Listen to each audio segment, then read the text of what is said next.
Hello. How's it going? Good to see you. I How was your day yesterday, Sian? very tired. Yes, that seems to be the trend. We're almost there. This is day 9, one more final push. We'll be at the finish line. Then things should start getting much more stable, scheduled, regular, not 5 days a week. This boot camp definitely lived up to the definition of a boot camp. All right, it's good seeing everyone. I'm gonna wait for a few more seconds to see how many more people drop by. All right, all right. Okay, I'm happy with the number of people we have right now, and I think I am ready enough to get started. So here we are, day 9. You're almost there. You've been working insanely hard on your final presentations through collaboratories, through breakouts. It's basically all you've been doing. You've been researching, you've been talking about it with your peers. Um, every class this week has been focused on your final assignments, on the final presentation. And today is the day when you're going to be recording your final presentation and submitting it as your collaboratory. It's a 5 minute long presentation for so much work. So that's going to be today's focus, today's challenge is how do we make sure we have what we need for a complete presentation? As in, have we checked in all of the basic requirements, like the problem definition, the solution, the ethical considerations, and only then can we start to think about how are we actually delivering our presentation? How are we saying it out loud? Who's listening to our presentation? Who is our fake audience, right? So if you're thinking about different solutions, you'd want to think about who might be listening. Is it investors? Is it the government who might be changing things? Is it a certain school? Is it your stakeholders who are listening? And based on that, you're going to change what kind of appeals you're using, whether you're using emotional appeals more than logical ones. That's all going to be determined by your audience. So let's jump into what's probably happening right now in terms of versioning. And this is exactly what we're supposed to be seeing at this stage in the project. Is you started off with one document and you're like, yep, that's it, this is the final one. But you have to make a few changes. You're like, okay. Just I'll rename it one time. This is final version 2. And then by the end of so many more edits, you're left with final version 2 submitted, final. And this is how it's meant to be. This is the process of iteration that we discovered with algorithmic thinking, is working on one thing over and over and over again until it gets to where you want to get to. Um, I think one thing I'm thinking of in terms of like what is the hardest part of the submission for today is how do you get so much research, so many words into 5 minutes? So that's what I think is one of the biggest challenges. Kyungmin, could you, what do you think is like one of the biggest challenges you're facing right now, immediately? English skill. Okay, so totally okay. And what I want to remind you again is this course, you are not at all judged on fluency. Um, Let me tell you a story, right? The first time I had to give a video submission, this was in university. I wasn't used to recording myself. I'm still not used to recording myself. It's very weird for me to see myself on camera and hear my voice. And all I had to do was do a 1 minute recording, and I had to do it over 20 times until I got it right because I kept messing up. I felt so shy and I felt so nervous. And I think you all have it better because you're in groups and you have each other to give you that encouragement that you're doing good. So I guess the best piece of advice I can give you about that, Kyungmin, besides everything I've said as an instructor, is that you're not assessed on fluency at all. You're assessed on the brilliant ideas that I'm already seeing through your collaboratories. Um, that's what you're assessed on. What I can tell you is that maybe lean on your teammates for support if you're feeling underconfident, if you're feeling nervous. If you don't think that you can give a capable presentation, think about the advice you would give your teammate if they were feeling bad, if they were feeling nervous or underconfident. What would you say to them? So keeping that perspective in mind, today is going to be a very presentation focused class and thinking about like how are we going to be presenting at the very. I'm going to quickly go over some of these learning targets. Um, Critical thinking has to do with applying logical reasoning and evaluation to assess information and arguments effectively. A lot of my feedback has been on questioning assumptions. What are the warrants in the arguments you're making? Justify it to me. Why should I really care about this one thing you're talking about, like privacy? Why should I care so much about it? Why should anyone care about it? What impact does it have? So trying to think of ways to make it real world. Mina, could you please read out the description for expression? Okay. Effectively conveying ideas, emotions, or information through verbal, written, and visual communication mediums to contact with the influence others. All right, well done. So you all might remember that when we were going over these learning targets, these LTs, right at the start of this boot camp, I told you that these small sentences, they have so much more in them. Like they're telling you to do a lot. So let's see. Yuan, could you tell me all of the different things that expression is trying to tell you to do? Just reading the sentence, the description. What is it trying to tell you to do? Just read the description. So try and break down the sentence and think about all of the different things it's trying to tell you to do. Oh, wait a minute, please. Of course.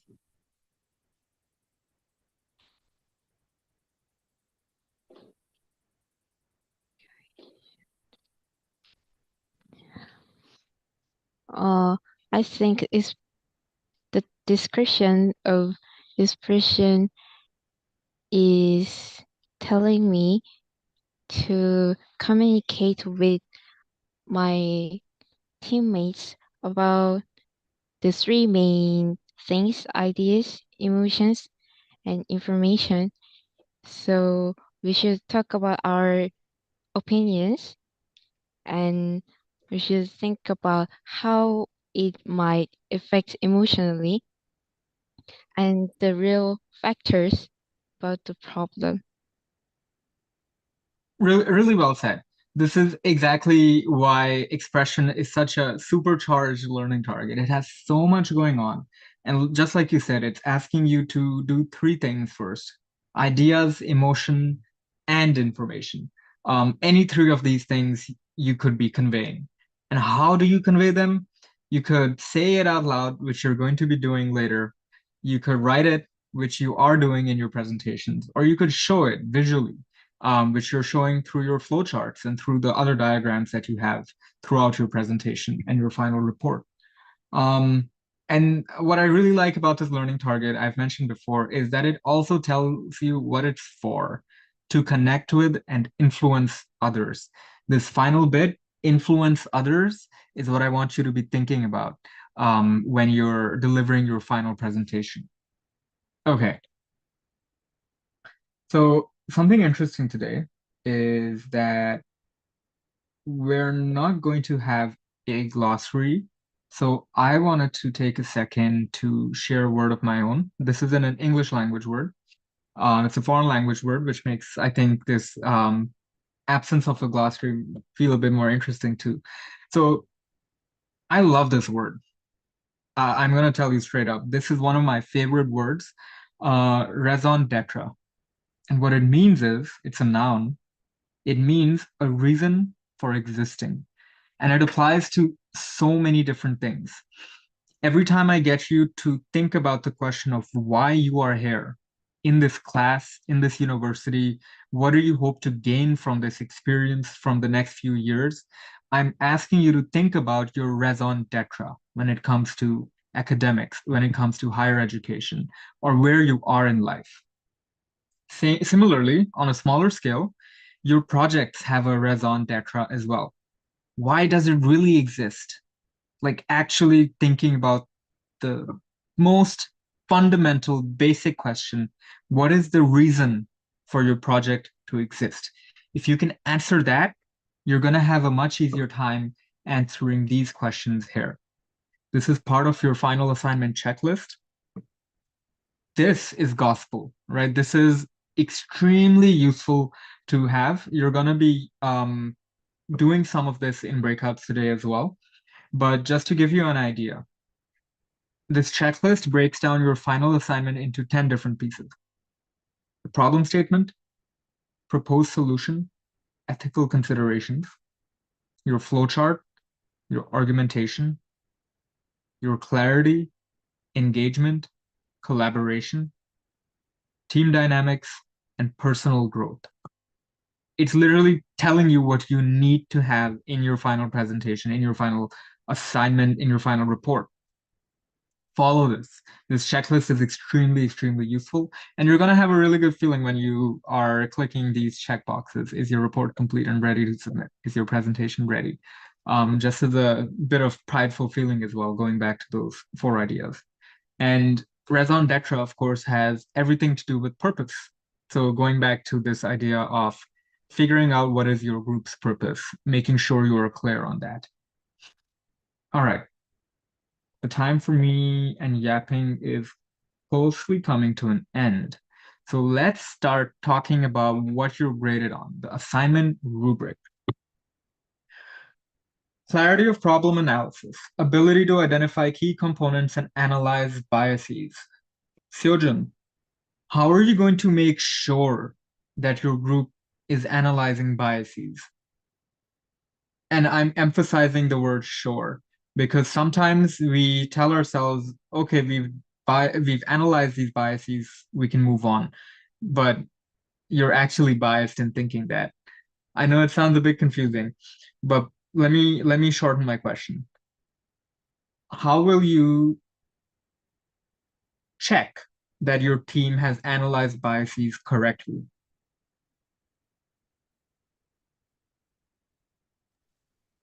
I think we should question why um,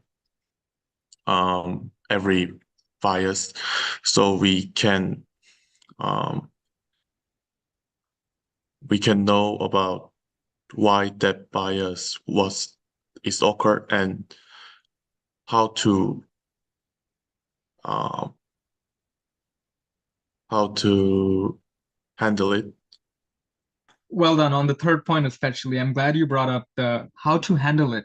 Because a lot of times we get stuck at step 1 or 2, where we're like, okay, I know there's a bias that exists. Good job. Step number 2 is do something about the bias.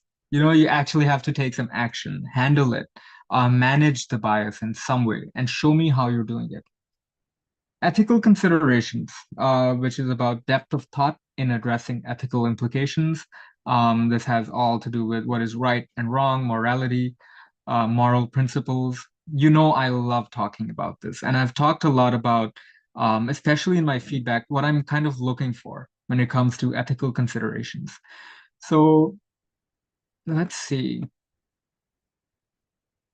Seung, if you were to give advice to somebody in this class about what does Rafael as an instructor like to see when it comes to ethical considerations, what are you going to tell them about me? What do I like to see about ethical considerations based on all the feedback and all the conversations we've had?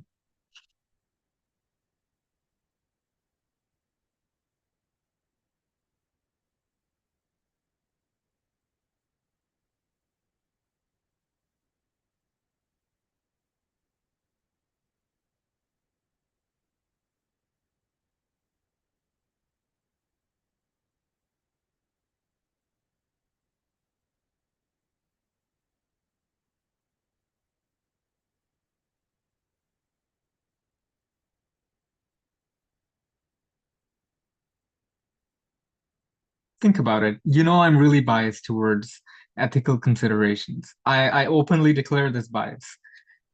So what advice would you give to another group who might be struggling to apply ethical considerations? Think about it that way.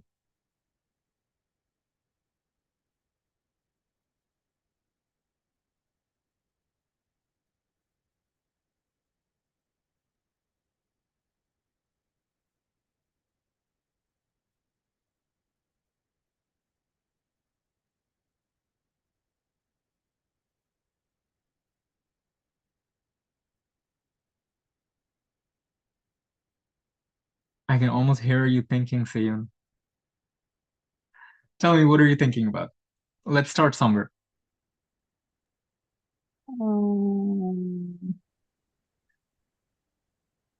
The circumstances that depends on something. We have to think what we depends on and what is wrong and what is right to some people or others. Yes, I love when people tell me about all of the different ways one thing can be right and the same thing can be wrong if you just change your perspective. Really well said. That's a really good piece of advice for applying ethical considerations is who are the stakeholders? Who is affected by this problem? And what do they think about this? Do they think it is moral? There might be some groups that aren't treated equally, and maybe that's okay. Because think about a solution that's exclusively for people who are in impoverished areas or people who are poor. Whatever solution you have is going to be not equal because only the people who need it will get it. Not everyone in society will get it. So, whatever decision you make, what I primarily look for is justification. Whatever you say is right or wrong, just tell me why. Justify it to me. Prove it to me. Why is this the right thing to do? If yours is a project that doesn't treat people equally and it, might violate people's privacy, that's also acceptable as long as you justify it. And there's ways to justify it. You can justify violating privacy by saying that national security or people's security is more important. All you need to do is give me an argument for it. Give me a reason. Okay, and let's think about one final one, presentation quality. Clear, engaging, and well-organized delivery using analogies and visual aids. From yesterday's class, Hyunmo, what should we keep in mind when we're thinking about presentation quality? Think about what we talked about in yesterday's class. Those three appeals.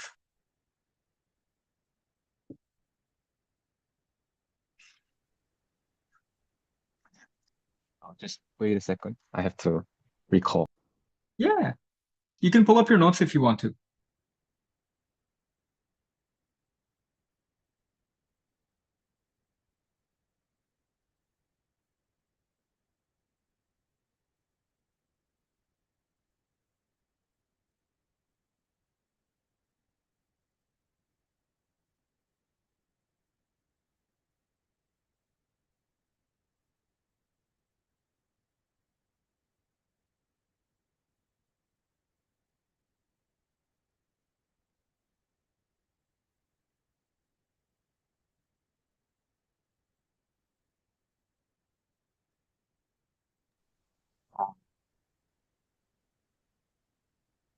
투센, 하투센, 로고스. Okay, so pathos, right? Appeal to emotion. Kyunma, I'll stick with you for just a second. What's a what's some advice you would give about emotional appeal in a presentation? Um, some of the mistakes people make with it is they do it too much or they don't do it enough. So what's some advice you could give to people about what's a good way to use emotional appeal in a presentation?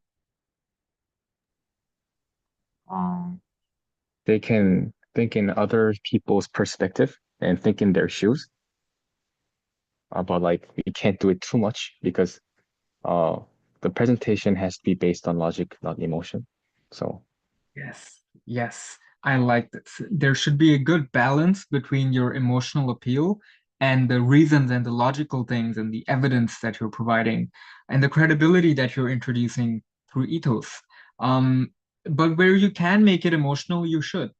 All of your projects have to do with real world problems, with big things that affect real people. And if you are able to say that in a way that makes me feel emotional about it, that's going to be very, very effective.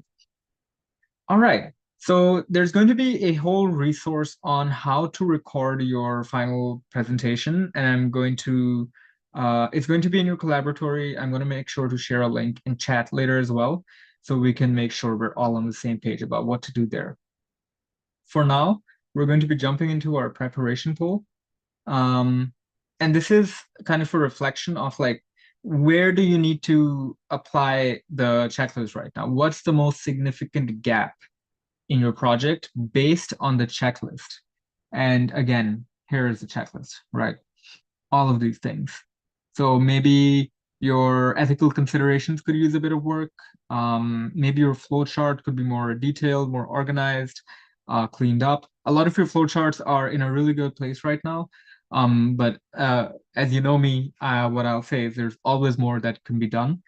You should focus maybe a bit on engagement, like how do you capture the audience's attention? Maybe these three things are the really likely answers because you haven't thought too much about them yet. You've thought a lot about all of these things. You've been doing it over the last few days anyways. So keeping this checklist in mind, where do you think is the biggest gap? Let's launch the poll and we'll take 4 minutes for this one.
All right, let's make sure we've all clicked on submit.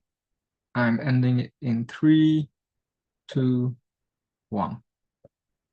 All right, I'm gonna stop sharing here for just a second and see what we got.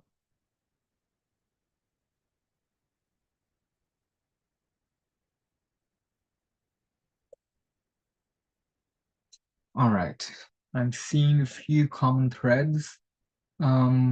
Organization, clarity, ethical considerations and implications and decision making. Yes.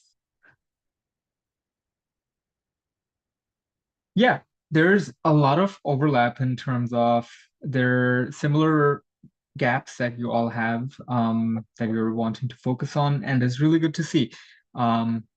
This is exactly what you're going to be spending the rest of this session doing. We're going to have really long breakouts today. Let me get you acquainted with what we're going to be doing up next. All right, let's get screen sharing back going. All right. So this next breakout is going to be 20 minutes long. So it's a fairly long breakout.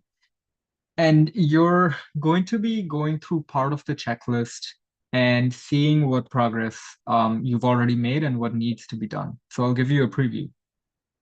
This is what your breakout is going to look like. You have 20 minutes to do this. It's not to say that you just spend a minute to draft 2 to 4 sentences and you're done. What I want you to be doing is using these points from the checklist. Ask these questions, write answers underneath them. And once you're done answering all of these questions, then come back up here and write your project introduction for feedback and suggestions.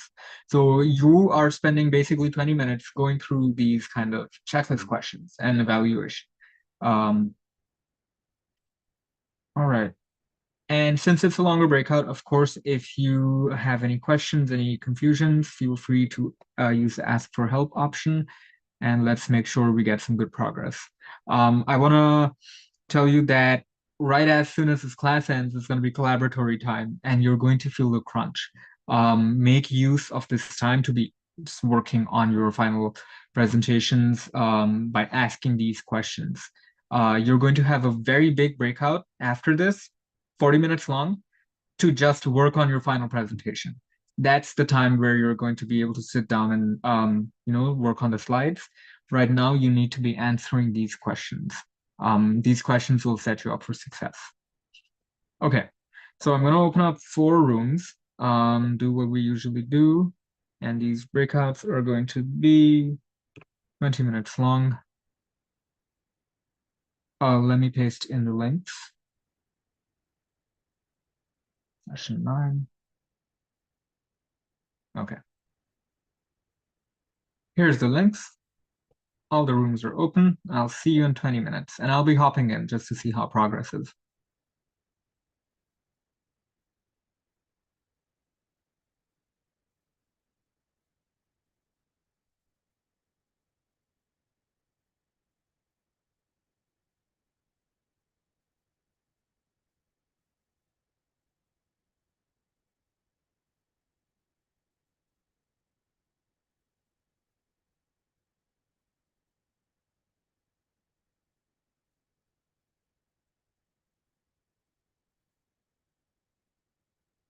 All right, that's everybody assigned. Fantastic.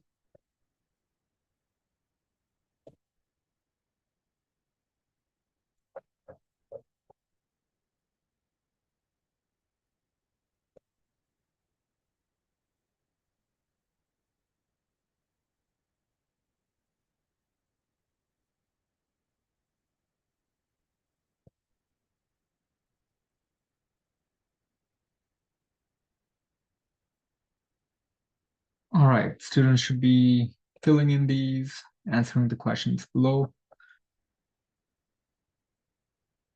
Let's see.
All right.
All right, welcome back, everybody. I hope that was a good 20 minutes. The next breakouts are going to be even longer, and they're dedicated time to just work on your presentation. So let's go, let's see how many groups we can get in before we have to start the second breakout. So group one, who did you select to present the project introduction? Could you unmute yourself and tell us what it is? And for everyone else who is listening, think about, is the project introduction, just the very limited information they're giving you, is it clear? Is it concise, meaning like, are they using too many words? Or is it just the right number of words?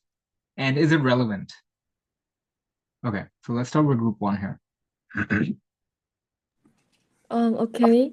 The problem we chose is that users that are using Instagram heavily without users. Well, the problem we chose is that users, especially teenagers using Instagram, are falling into deep depression or a sense of loss. So our solution is to teenagers or anyone who needs our technology can apply self-esteem improvement mode in settings. So when this mode is on, when people access to Instagram, the screen with self-affirmation appears and they have to repeat the sentence aloud. So when the mic senses that users repeated the sentence, the screen will be disappear and they can use Instagram just like they used to. So our key ethical considerations is fairness and privacy, or are there any other unintended consequences or other stakeholders? Okay, I think you've posed a really good question, and thank you for that summary, by the way. I really enjoyed reading your project. I think it's a very like cool and fun, like, imagine you open Instagram and you have to tell yourself that you're a good person and that you are worthy and capable, you know, and I genuinely feel it's going, something like this would help a lot of people. You posed a good question. Besides privacy and fairness, what other ethical considerations should this group be thinking about? This question is for, okay, think about this question for a second. What other ethical considerations should they be thinking about?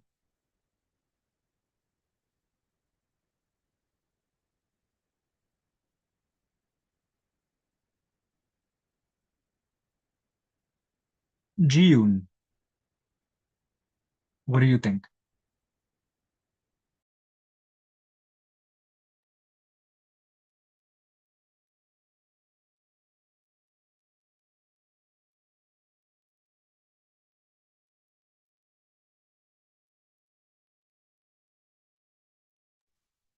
Uh,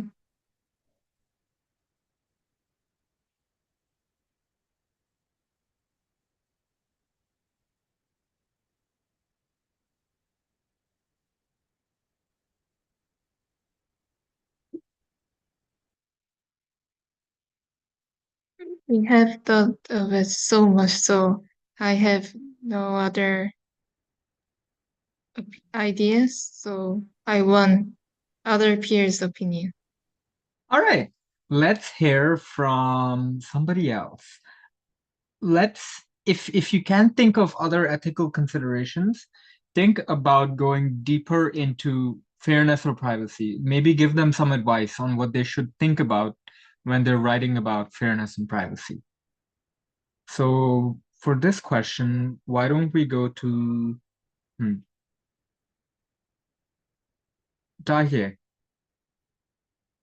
What should this group be thinking about when they're writing about privacy?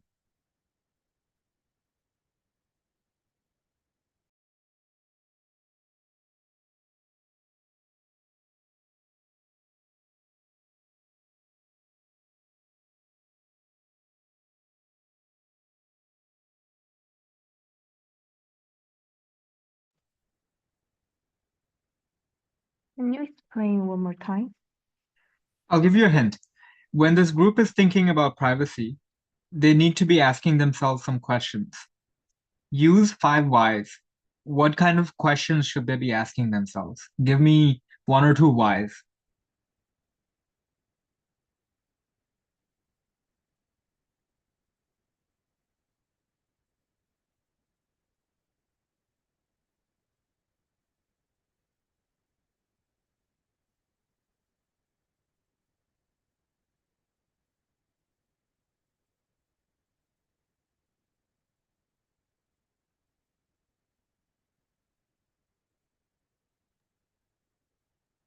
Hmm.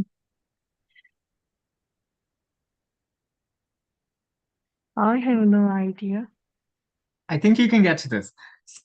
Stick with me for a second. So 5 whys was the technique we use to break things down. And it was a series of why questions. Like for this, it could be looking at the problem. Users use Instagram unhealthily with falling into deep depression and sense of loss.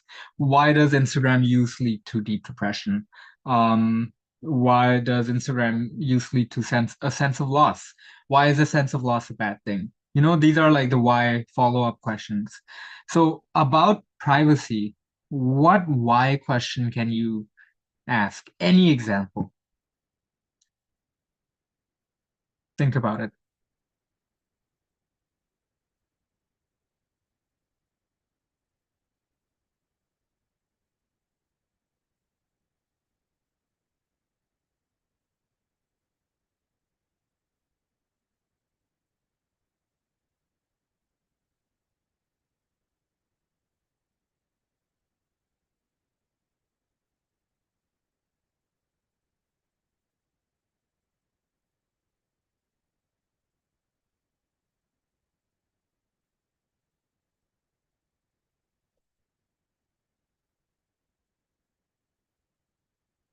What are you thinking?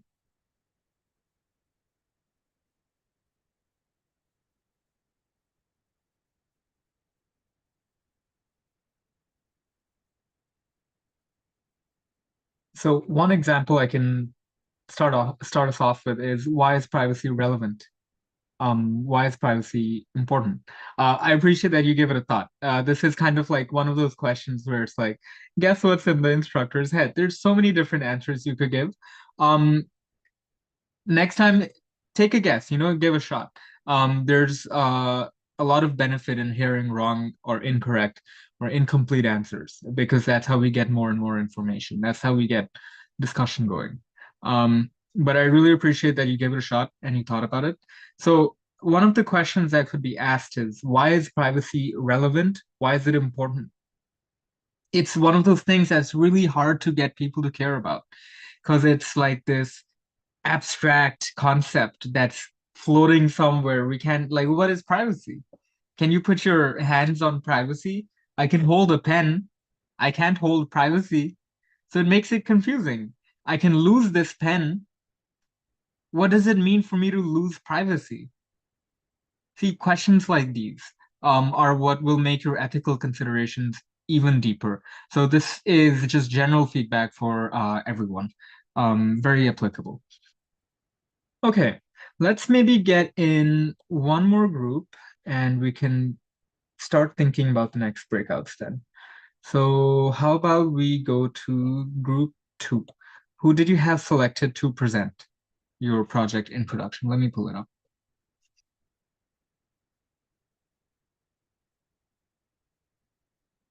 Uh, the blind people face significant challenge in navigating public spaces due to obstacles and the limitations of traditional aids like a braille block or guide dogs. So our project proposed smart sunglasses that use echolocation technology inspired by bats to detect objects and provide real-time feedback through vibration or voice guidance. Key ethical considerations include ensuring user privacy, device reliability, and dependence on it. All right. This is a really, really cool project because it deals with a very vulnerable stakeholder. It's the blind and visually impaired.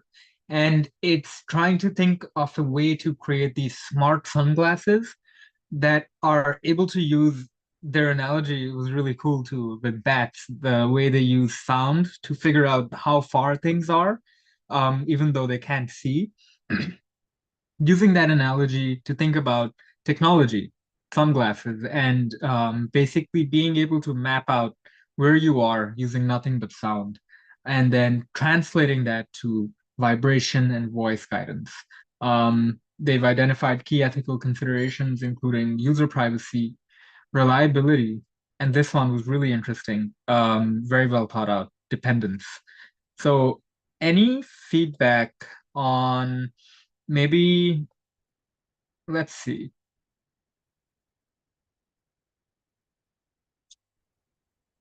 Mina, hearing about this product, like these sunglasses, what are some of your, are you worried about anything? And if you're not worried, I want to hear why you're not worried, why you feel like they're off to a good and safe start.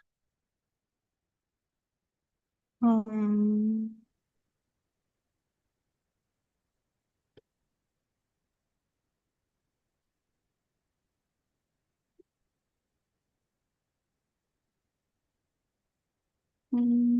I think I'm not much worried about this product, but in some view, blind people has each level of their eye blinded, that some people can see something briefly, not and about vaguely, and some people can not see anything, and the product should consider this difference. And with that, there are not something to be worried, I think. It's always really refreshing when I hear students give feedback that I would never have thought of, you know? And this is one of those examples where when you look at the blind and visually impaired, there's different degrees, different levels. Some people can't see at all. Some people who are legally blind, they can see, but it's extremely, extremely blurred. So they basically can't see. They can only see moving shapes, but it's not the same as complete blindness. So there's different levels, and what this group might want to think about is who is their main audience? Like, who is their target audience? Are they catering to all of these blind and visually impaired people? Is this a product that can only help people who have complete blindness, or could it also be useful for people who have just visual impairments as well? You know, like when you get old, especially you start developing glaucoma, your eyes get cloudy, you start to see less. So maybe this has a use case for the elderly as well. People who just over time start to lose their vision. So really good. Pointing out stakeholders like that gets you to start thinking about who else might be benefiting and who might not need this. Um, really great feedback. So after this class is over, the collaboratory time is going to be towards just working on your final presentation. Here, I'll prove it to you. Deliverable, only the recording for today's collaboratory is only the recording, a 5-minute group recording. You're going to be spending most of your time on that. So that means for the next 40 minutes, you're going to be in breakouts and you're going to be working on your final assignment slides. So here's what I want. I want the team leaders to, I'm going to start breakouts. I'll send you off and I'll jump into your groups. I want the team leads to just share the document link, the slide link. You can give me view access just so I can keep track of like your progress. These next 40 minutes are crucial. They're it's going to be very important to start thinking about like the script because if you think about it, these 15, 20 slides that you have with like big paragraphs and loads of diagrams and all these beautiful things, how will you say it in 5 minutes? Think about that as you're spending these next 40 minutes. Start writing a script. Every student will speak for like a minute maybe, and then from one student will go straight to the next and it'll be very smooth. So start thinking about rehearsing as well. Use the next 40 minutes wisely. I'm going to be available as a resource. Ask for help, ask for feedback. Pretend this is office hours where you ask for feedback and you do a really good job of taking that feedback. So that being said, let's get your groups. Session 9. Okay. Here's the groups. Yeah, and I will jump in and get your individual links as well. Breakouts, restarting. Hmm.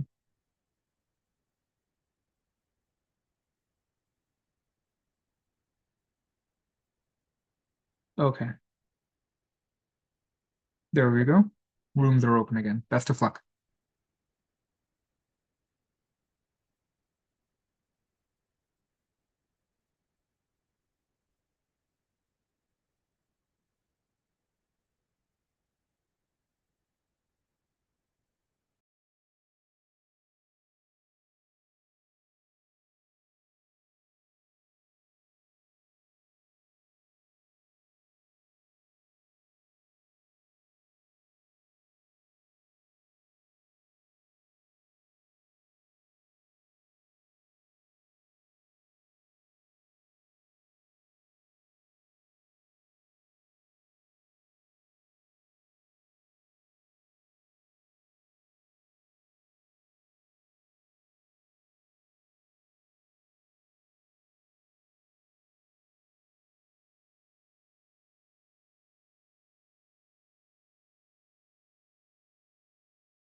right. Welcome back. Welcome back. We're almost there.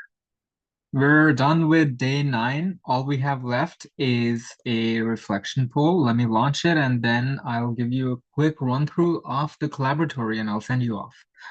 Okay. And the collaboratory is the final presentation, of course. See there, take 5 minutes.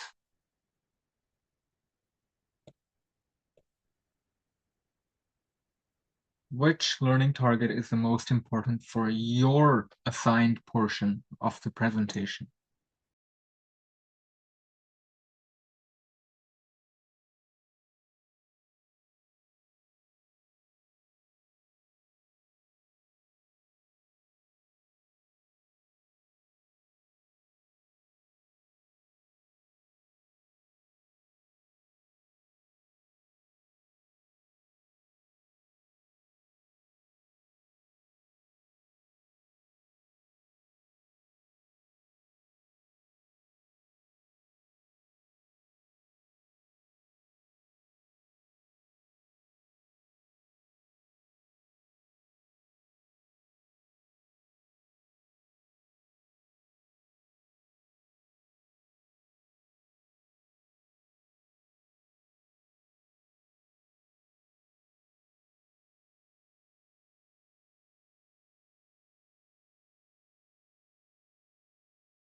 All right, let's make sure we've submitted.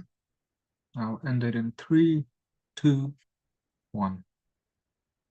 Okay, I want a real quick answer here. I just want to hear the learning target. Don't tell me anything else. Just tell me, what learning target did you pick?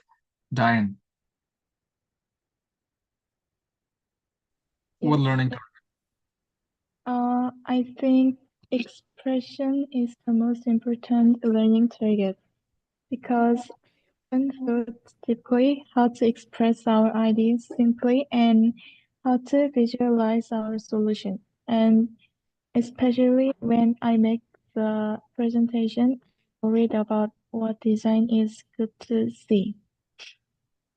Oh, I'm so excited for your presentations. I think you all are going to do a fantastic job. I think expression really encapsulates a lot of what presentations are about. You know, really reaching through to who your audience is, who matters in the product you have or in the solution that you have. Who are you trying to help? What problem are you trying to solve? And what's the best way to put that into words that you have to speak out loud and then record? That's your task now in the collaboratory. Let me pull it up and show you what you're going to be spending your time on now. So you're going to be finalizing your Google Slides. I saw a lot of fantastic progress. I saw a lot of creativity in the slides, and I really, really liked what I'm seeing. So just make sure that they're all kind of aligned. They're all visually appealing. They align with the script. We'll get to the script in a second. And make sure there's nothing that's like left out, nothing that's missing.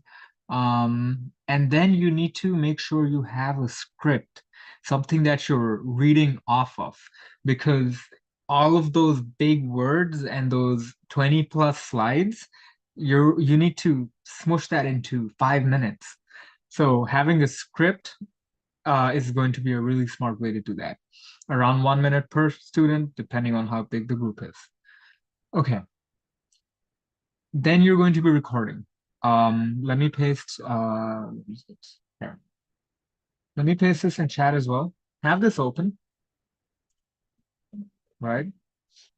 There's a chance that you're not able to get Google Meets to record. So if that doesn't work, make sure you scroll down. Check out the steps to use Loom or to use Zoom.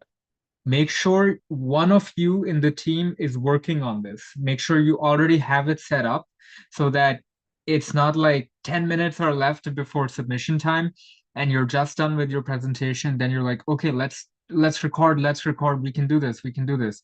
But then you haven't downloaded the software yet.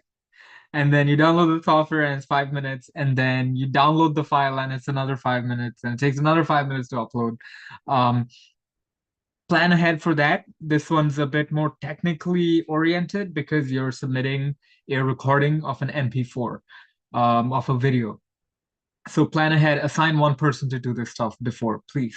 It's going to be really handy. All right, let's get back to the collaboratory. Just record it, review it.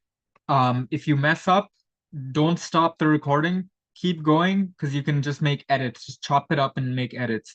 Because if you're 4.5 minutes into the recording and it's all perfect and you make one small mistake and you want to get rid of it, don't start from the beginning. Just keep going. Chop it up and you can make it, you can cut it however you want to. And yeah, that's the only thing you're submitting, as promised at the beginning and delivered at the end. The only thing you're submitting today is the collaboratory, the recording. Okay. I'm going to stick around for these extra few minutes if you have any questions. But besides that, this small little piece of advice is do not peer review another group's assignment. It's because tomorrow's collaboratory is going to be a very in-depth peer review. So today, for the next few hours, your focus should 100% be on your presentation. Nobody else's, just focus on the presentation, get it recorded, and get it uploaded. I'll be in office hours and the times you know I'm there. And yeah, best of luck. You're all good to go. Thank you for today. I had a great time. Bye.